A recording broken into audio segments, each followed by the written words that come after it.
ஏதோ இந்த ஸ்கூல் பிள்ளைங்க சண்டை போட்டுக்கிற மாதிரி வந்து ஜி ஸ்கொயர் மாப்பிள்ளன்றாங்க ஒரு பக்கம் என்னன்னா வந்து லாட்டரி மருமகன்றாங்க. என்ன நடக்குது சார் சட்டசபையில? பிடி பீரியட்ல எல்லாத்துக்கும் எந்திரிச்சு உட்கார அளவுக்கு ஜி ஸ்கொயர் மாப்பிள்ளைன்னு சொன்னா என்ன தவறு இருக்கு? ஜி ஸ்கொயர் மாப்பிள்ளைன்னு ஊரே சொல்லுச்சு, என்ன தவறு இருக்கு? இன்னைக்கு வந்து நம்ம மக்களுடைய பிரச்சனையெல்லாம் தீர்க்கக்கூடிய, சட்டத்தை நிறைவேற்றக்கூடிய ஒரு இடமே சட்டமன்றம். அந்த சட்டமன்றத்தில் நான் பார்க்குறேன், மக்களுக்கான எந்த வகையான பேச்சுவார்த்தையுமே நடக்கிற மாதிரி தெரியல. ஏன்னா இது வந்து என்ன லாட்ரி மருமகனுக்கு வந்து விமான நிலையம் உருவாக்க போறீங்களா? அவங்க தான் ஆரம்பிக்கிறாங்க, இவங்க ஒன்றும் ஆரம்பிக்கல. வம்பு இழுக்கிறது அவங்க தான். எந்த லாட்ரி மருமகனுக்காக புது விமான நிலையத்தை நீங்கள் கொண்டு போகிறீர்கள் என்று நான் கேட்க முடியுமா? எப்படி அம்மா ஜெயலலிதா அம்மா வந்து புடைய பிடிச்சி உருவுனாங்களோ அது இந்த புத்தி இன்னும் மாறலைங்க. இது மாதிரி அவங்க சட்டசபையை வந்து என்ன நினைக்கிறானே தெரியல. அவங்க கட்சி அண்ணா அறிவாலயம் மாதிரி நினைக்கிறாங்கன்னு தெரியல. 2 வருஷத்துக்கு முன்னாடி அந்த விமான நிலையத்தை நாங்கள் கொண்டு வர மாட்டோம் அப்படின்னு அந்த மக்களை தான் போய் சந்திச்சாரு. நான் இருக்கா சொன்னதை போலவே அவர் இப்போ அந்த விமான நிலையத்தை ரத்து செஞ்சுட்டார்.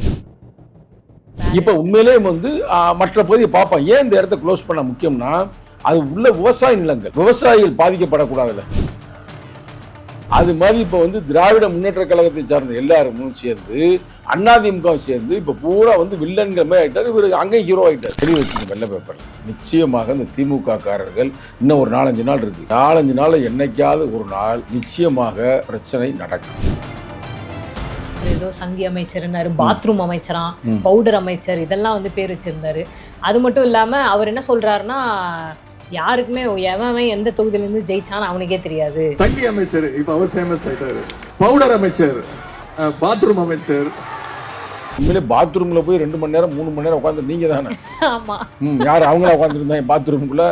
யாரும் உட்காந்துருந்த பாத்ரூம்குள்ள? அவர் என்ன கேட்கிறாருன்னா, விசிகா இது வரைக்கும் தனியா இருந்து எப்போ ஜெயிச்சிருக்கு, திமுக மட்டும் இல்லைன்னா விசிகா காலின்ற மாதிரி வந்து சொல்லியிருக்காரு. திராவிட முன்னேற்ற கழகம் இதுவரைக்கும் தனித்து எங்கேயுமே நின்றதில்லை, எந்த இடத்துலையும் நின்றதில்லைங்க. இவங்க எங்களை சொல்றாங்க, நாங்க விடுதலை சிறுத்தைகள் பல தொகுதியில வந்து தனித்துனா நின்றுக்கிறோம். தேர்தலுக்கு வந்த புதுசுலாம் எங்க ஓட்டு எவ்வளவு இருக்குன்றது எங்களுக்கு தெரியும். இந்த நேரத்தில் வந்து KN நேரு அவர்களே, இன்னும் உங்களுக்கு அடங்க மாட்டீங்களா?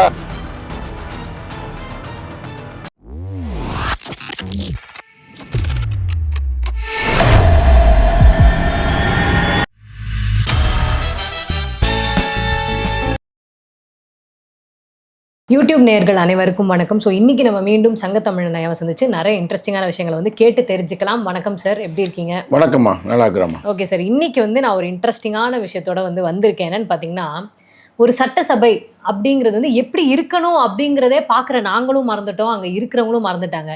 ஏதோ இந்த ஸ்கூல் பிள்ளைங்க சண்டை போட்டுக்கிற மாதிரி வந்து ஜி ஸ்கொயர் மாப்பிள்ளன்றாங்க ஒரு பக்கம் என்னன்னா வந்து லாட்ரி மருமகன்றாங்க.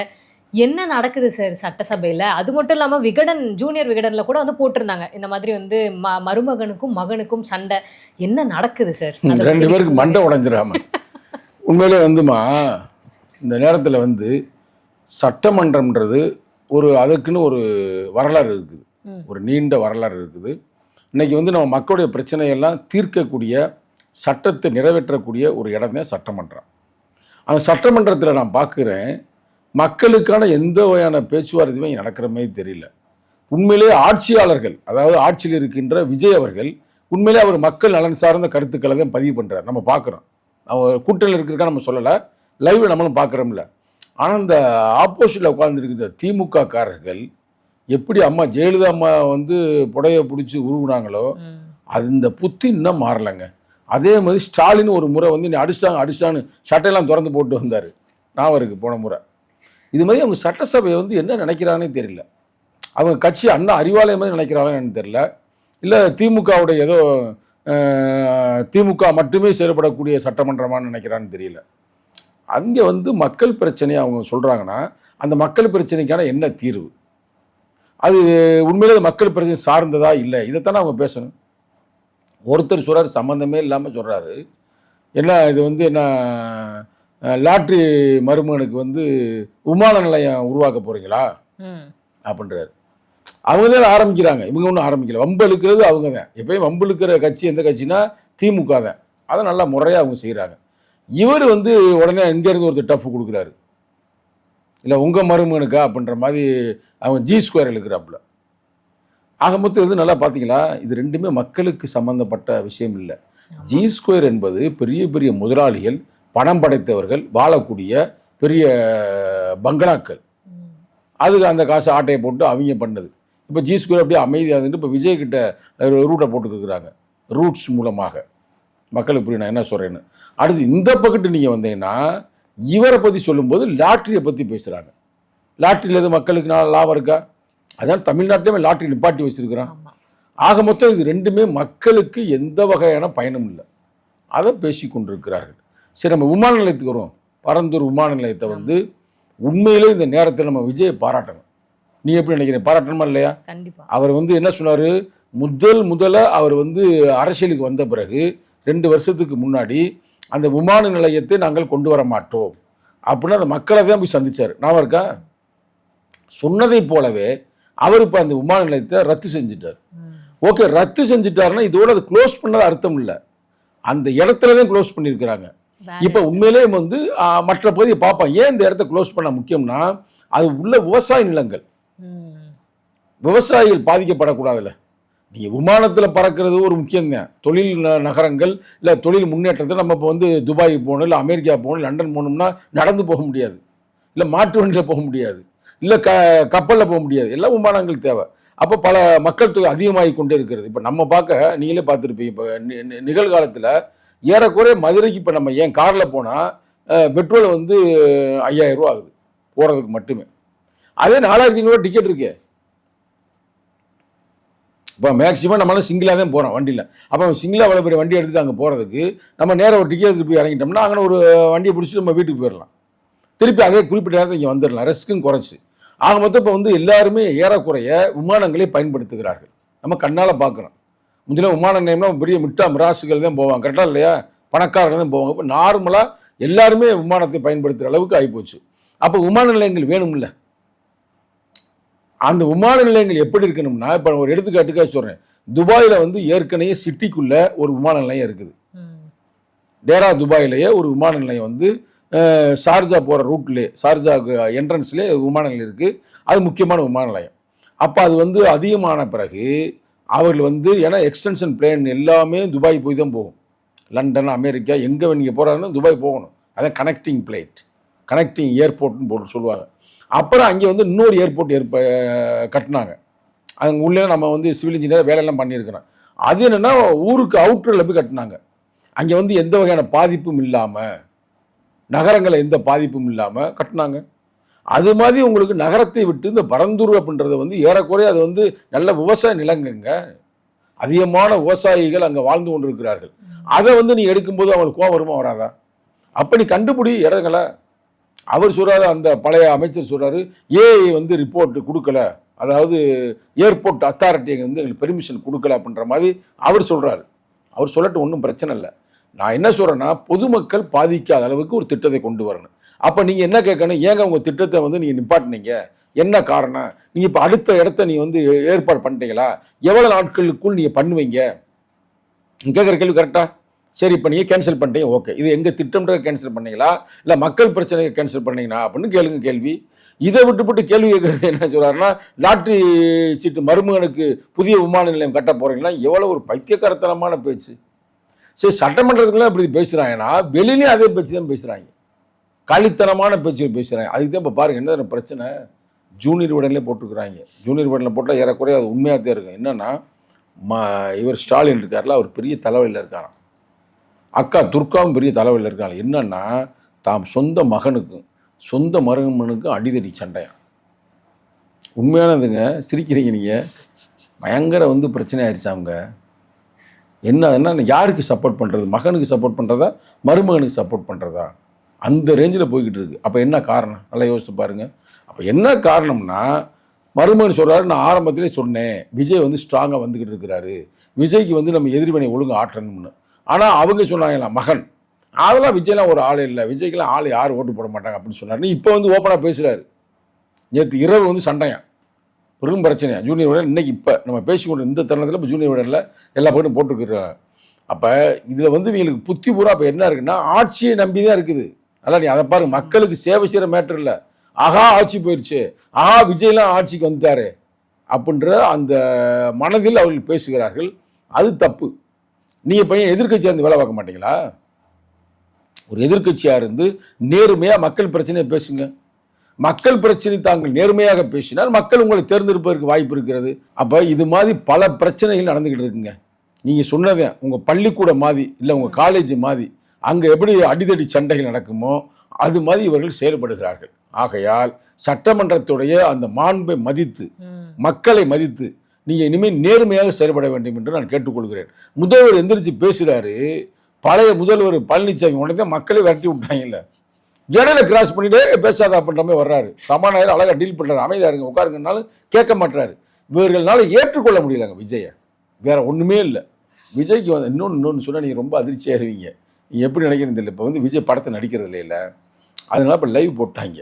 கரெக்டாக நீங்கள் டெய்லி நீங்கள் சட்டமன்றத்தை லைவை பார்த்துக்கடா பண்ணு.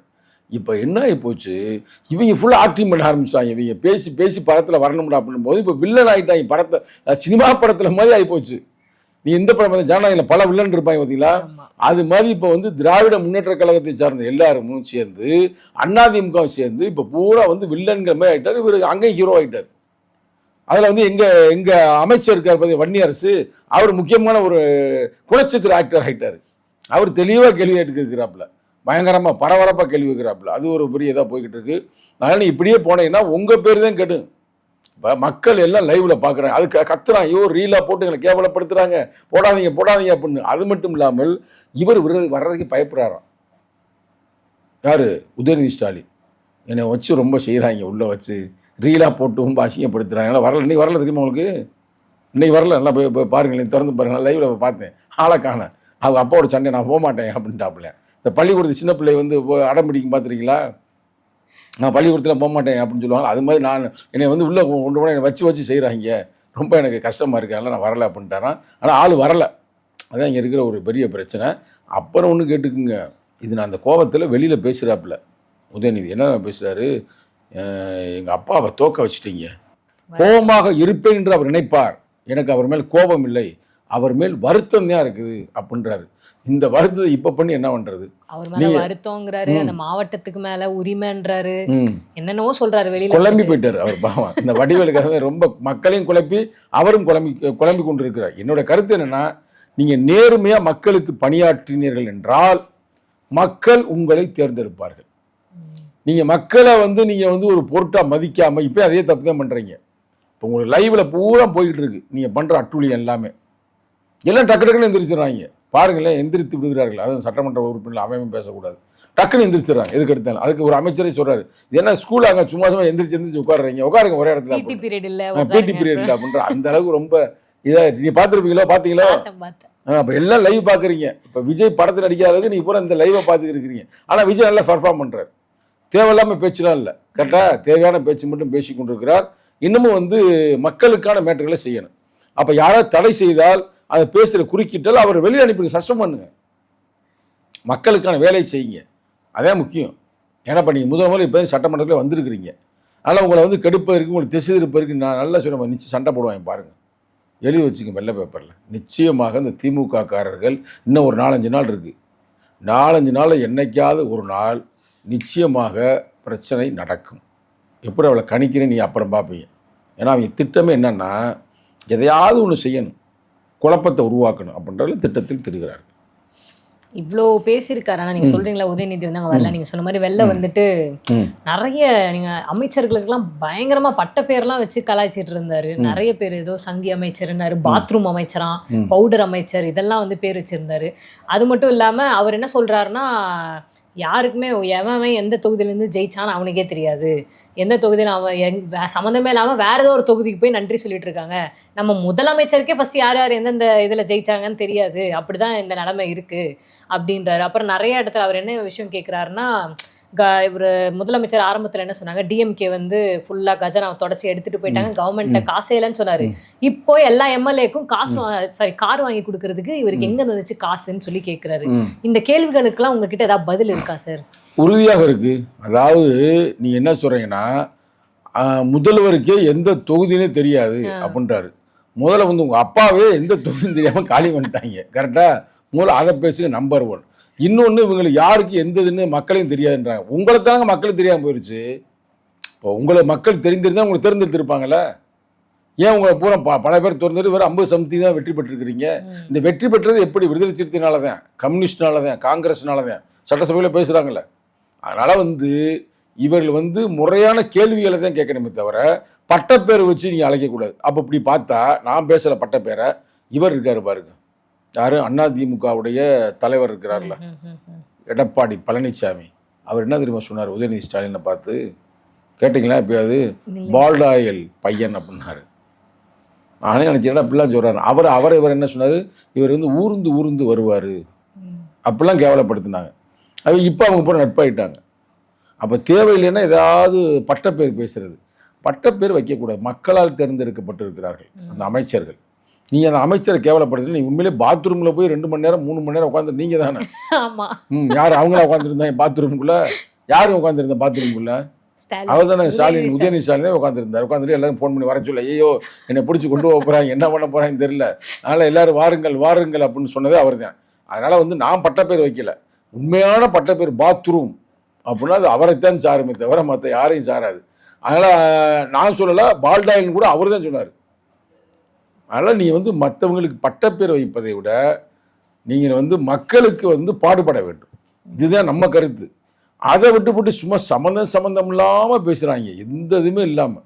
அவங்களுக்கே ஒன்றும் தெரியாதுங்க. உண்மையிலே வந்து இப்போ தளபதி ஸ்டாலின் இருந்திருந்தால் கூட பரவாயில்ல, அவர் கூட ஒரு நேர்மையான சில கேள்விகளை கேட்பார். ஆனால் இவர் உதயநிதி ஸ்டாலின்லாம் வந்து நல்லா பேசி ஆனால் பழகிட்டார். அதில் கொஞ்சம் இம்ப்ரூவ்மெண்ட் இருக்குது. ஆனால் மற்ற ஒன்றும் இம்ப்ரூவ்மெண்ட் இருப்பதை போல் நமக்கு ஒன்றும் தெரியலை. சரி சார், ஆனால் அவர் அங்கே கேட்குற கேள்விகள் எல்லாமே எனக்குமே பார்க்கும்போது என்ன இவர் தான் முடிப்பார். அதான் நீங்கள் நம்ம இப்போ சொன்ன மாதிரி தான் மாறி மாறி வந்து அவங்க எங்களை சொல்கிறாங்க, நாங்கள் அவங்க இல்லை சும்மா வம்பு இருக்கிறதுங்க. வம்புலுக்கு அவங்க என்னன்னா அட்டென்ஷன் ஆகிறதுக்கு. நீங்கள் பார்த்தீங்கன்னா இப்போ சில பேர் வந்து ஃபுட்பாலோ இல்லை கிரிக்கெட்டோ பார்த்தீங்கன்னா, ஃபுட்பாலில் அவனை ஒழுங்காக விளையாட தெரியாலும் பந்து எப்பயுமே வரணும் ஓடிட்டே தெரியும் பந்துக்கு பின்னாடியே. அப்போ தான் நம்ம ஃபோக்கஸில் இருப்போம் அப்படின்ற மாதிரி. அதுமாதிரி என்ன பேசணும்னு தெரியல. ஆனால் அவன் எந்திரிச்சு டக்குன்னு அவர்கள் எந்திரிச்சு பேசிக்கொண்டே இருக்கிறார்கள். அதுதான் அங்கே வந்து ஒரு பெரிய நகைச்சுவையாக போய் கொண்டிருக்கிறது. பார்ப்பது காமெடியாக தான் இருக்குது. அது ஒன்றும் ஒரு பெருசாக சிறப்பாக இல்லை. ஆமாம், இதெல்லாம் ஒரு பக்கம் இருக்க. இன்னொரு பக்கம் வந்து முன்னாள் அமைச்சர் நேரு அவர்கள் வந்து ஒரு ஸ்டேட்மெண்ட் வந்து ஒன்று கொடுத்துருக்காரு உங்கள் விசிகா கட்சியை பற்றி தான். அவர் என்ன கேட்குறாருன்னா, விசிகா இது வரைக்கும் தனியாக இருந்து எப்போ ஜெயிச்சிருக்கு, திமுக மட்டும் இல்லைன்னா விசிகா காலின்ற மாதிரி வந்து சொல்லியிருக்காரு. ஸோ அதை பற்றின உங்களோட கருத்து என்ன சார்? நீ இதை வந்து தனியாகவே கேள்வி கேட்டிருக்கலாம். நீ இதை வந்து ஒரு இன்டர்வியூவாக கேட்டதுக்கு நீங்கள் தனியாகவே கேட்டிருக்கலாம். இது முக்கியமான கேள்வி. அண்ணன் KN நேரு அவர்களே, இன்னைக்கு நீங்கள் வெற்றி பெற்றிருக்கிறீர்கள் என்றால் திருச்சியில் அது காரணம் விடுதலை சிறுத்தை. விடுதலை சிறுத்தை ஓட்டுலாம் ஜெயிச்சிருக்கிறார். இல்லைன்னா அவர் டெபாசிட் போய் தோற்றுருப்பார். இன்னமும் சொல்ல போனால் உதயநிதி ஸ்டாலின் ஜெயிச்சிருக்காரு பார்த்தீங்களா, அதற்கு காரணம் விடுதலை சிறுத்தைகள், காங்கிரஸ், கம்யூனிஸ்ட், இஸ்லாமிய அமைப்பு.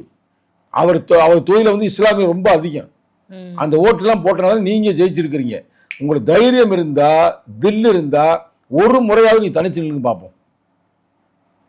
ஏதாவது ஒரு முறை நீ தனிச்சு நில்லுங்க, உங்களுடைய வரலாறை பார்ப்போம், எடுத்து பார்ப்போம், ஜெயிக்க முடியுமான்னு பார்ப்போம். வாய்ப்பே இல்லைங்க. உங்க என்னமோ தனிச்சு நில்லுங்க சொல்லி ஏறக்குறைய நாங்கள் வந்து மக்கள் நல கூட்டணியில் நாங்கள் தனித்து நின்றதை போல தான் அர்த்தம். எங்கள் தலைவர் அப்போ நின்றார், வெற்றி பெற்றார் காட்டுமன்னார் கோயிலில்.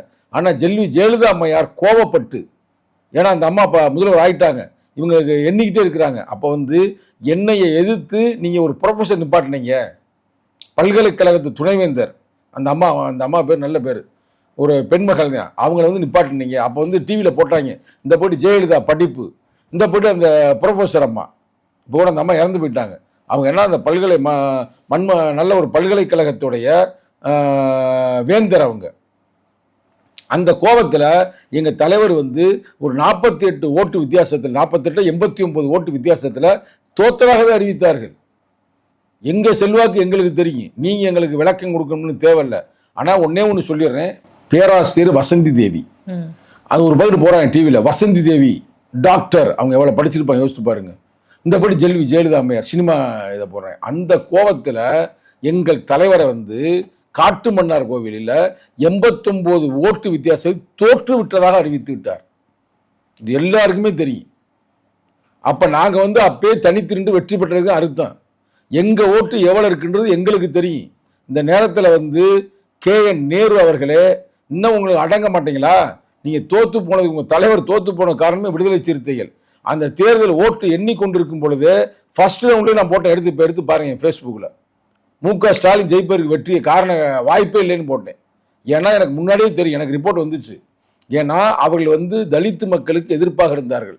எடுத்துக்காட்டு என்னவென்றால், அந்த நம்ம வீடுலாம் இன்னைக்கு நம்ம நீட்டாக இருக்கிறோம்னா, நம்ம தெரு நீட்டாக இருக்குன்னா யாரு காரணம்? அந்த சேனிட்டரி ஒர்க்கர்ஸ், தூய்மை பணியாளர்கள், அவங்க தானே முக்கியமான காரணம். தூய்மை பணியாளர் ஒரு வாரம் வேலைக்கு வர நமக்கு என்ன ஆகும்? அவங்க வந்து எங்களை பிரைவேட் ஆக்காதீங்க, கவர்மெண்ட்டே சம்பளம் கொடுங்க அப்படின்னு கேட்டு போராடினார்கள். ஆனால் இவர்கள் வந்து அந்த மக்களுடைய இதை காது கொடுத்து கேட்காமல் இவங்க வீட்டில் உட்காந்துட்டு படம் பார்த்துக்கிட்டு இருந்தாங்க. தான் மயன் நடித்த படத்தை கடைசியில் படம் பார்க்க விட்டாங்க. கடைசியில் அந்த வரலாறு ஞாபகம் இருக்கா உங்களுக்கு? அவ்வளவு ஒரு மோசமான வரலாறு. அதில் வந்த துன்பம் தான் இவ்வளவு பிரச்சனைகளும். அதை மறந்துவிட்டு எங்களோட வம்பிழுக்கிறாங்க. அதுக்கு தான் ஒரு பதிவு போட்டேங்க. அந்த பதிவை நீங்கள் பாருங்கள், நீங்களே ஆச்சரியப்படுவீங்க. அந்த பதிவு வந்து ரொம்ப வந்து வைரலாக போய்கிட்டு இருக்கு. அது ரெக்கார்டோட, ஏன்னா நம்மளாம் சொல்லக்கூடாதுன்றக்காக நான் அந்த பதிவை பார்த்து சொல்கிறேன் உங்களுக்கு. திராவிட முன்னேற்ற கழகம் இது வரைக்கும் தனித்து எங்கேயுமே நின்றதில்லை, எந்த இடத்துலையும் நின்றதில்லைங்க. இவங்க எங்களை சொல்கிறாங்க, நாங்கள் விடுதலை சிறுத்தையில் பல தொகுதியில் வந்து தனித்துலாம் நின்றுருக்கிறோம். தேர்தலுக்கு வந்த புதுசுலாம் தனித்து நின்றுக்கிறவங்க, எந்த கூட்டணியும் இல்லாமல் தலைவர் தனித்து நின்றுருக்கிறார். இதெல்லாம் ஒரு இலவும் தெரியாமல் அந்த K.N. நேரு அவர்களே ஏன் இப்படி பைத்தியகாரத்தனமாக பேசுன்னு தெரியல. இந்த வரலாறு எழுதி வச்சிருக்கேன். வரலாறு முக்கிய அமைச்சரே எழுதிக்கிறேன், முன்னாள் அமைச்சரே அப்படின்னு. 1967 இவங்க வெற்றி பெற்றிருக்கிறாங்க. 7 கட்சி கூட்டணி. 1971 வந்து 205 சீட்டு வெற்றி பெற்றிருக்கிறார். உண்மையிலே திமுக கூட்டணி வெற்றி பெற்று, திமுக வரலாற்றிலே இதே அதிக இடம். ஆனால் அவங்க யாரோ கூட்டணி வச்சா தெரியுமில்ல? இந்திரா காங்கிரஸ், CPI, முஸ்லீம் லீக், ஃபார்வர்ட் பிளாக் கூட்டணி. அடுத்து பாருங்க, 1977 தனித்து நின்றுக்கிறாங்க, போச்சு, ஜெயிக்க முடியல. பழைய வரலாறு இருக்கே உங்களுக்கு. அதே மாதிரி தனித்துனா அவங்க மட்டும் தனித்து இல்லை, பல பேரோட சேர்ந்துதான், சின்ன சின்ன கட்சியோடு சேர்ந்து. அடுத்து 1989 CPIM ஜனதா தளம் கூட்டணி நின்று 109 சீட்டு வெற்றி பெற்ற, அதுவும் கூட்டணி இருந்துக்கிறாங்க. அதே மாதிரி பாருங்க, 1996, 2006, 2021 எல்லாத்துலையும் வெற்றி பெற்றிருக்கிறாங்க. எல்லாத்தையும் நாங்கள் கூட்டணி இருந்தவங்களோட. அது மட்டும் இல்லாமல் 1967க்கு பிறகு திமுக எப்பொழுதும் கூட்டணி இல்லாமல் வென்றதில்லை என்பதுதான் அரசியல் ஆய்வாளர்களின் கருத்து. நான் எழுதி போட்டிருக்கிறேன், நல்லா வைரலாக போயிருக்குது. அப்போ உங்களுடைய வரலாறு இவ்வளவு மோசமா இருக்கு. இன்னும் ஒன்று சொல்லி உங்களுக்கு நான் முக்கியமாக இந்த மேட்டரை முடிக்கிறேன். நீங்க மட்டும் இன்னைக்கு வந்து விடுதலை சிறுத்தை இல்லாமல் இருந்திருந்தா என்னைக்கே உங்க கதை முடிஞ்சிருக்கும். இப்போ வந்து ஈழ பிரச்சனை நினைச்சு பார்த்தீங்களா? அப்போ நாங்கள் கூட்டணி வைத்தோம் பாருங்க. அதனால தான் பாவம் ஒரு பக்கம் பழி ஒரு பக்கம்னு இவங்க செய்த பாவத்தை எல்லாம் எங்கள் தலைவர் சுமந்தார், தூக்கி சுமந்தார். அதுக்கு தான் இன்னைக்கு இந்த வேணை இவ்வளோ பிரச்சனை வந்து அப்பே இருந்து படித்து சொல்லுவோம். திமுக திருட்டு திமுக, அவங்க சாதி வரி பிடித்தவர்களுங்க. அதிமுக நாங்கள் எதிர்த்து நான் பேசுறது இல்லை. திமுகவை ஏன் பேசுகிறோம்னா, திமுகவை போல தமிழ்நாட்டில் ஒரு சாதி வரி பிடிச்ச கட்சி அந்த கட்சியுமே இல்லை. அவ்வளோ மோசமான கட்சி. அவர்கள் எங்களுக்கு விளக்கம் கொடுக்குறாங்க. அப்போ யோசித்து பாருங்க. அப்போ அவங்க நிலைமை அவ்வளோதான். அதனால் வந்து நம்ம அவங்களாம் பயிற்சி சொல்ல தேவையில்லை. இருந்தாலும் உங்களுக்கு தைரியம் இருந்தால், தில் இருந்தால், திராணி இருந்தால் தனித்து நில்லுங்கள், பார்ப்போம். ஆனால் விடுதலை சிறுத்தை எந்த பக்கம் நிற்குதோ அங்கிருந்து வெற்றி. ஓகே சார், ரொம்ப நன்றி. நிறைய விஷயங்களை இன்னைக்கு நம்ம ரொம்ப அருமையாக வந்து சுவாரஸ்யமாக பேசிக்கிட்டோம். இதே மாதிரி நிறைய தகவல்களோட அடுத்த இன்டர்வியூவில் உங்களை நான் சந்திக்கிறேன். ரொம்ப நன்றி சார். நன்றி, வணக்கம்.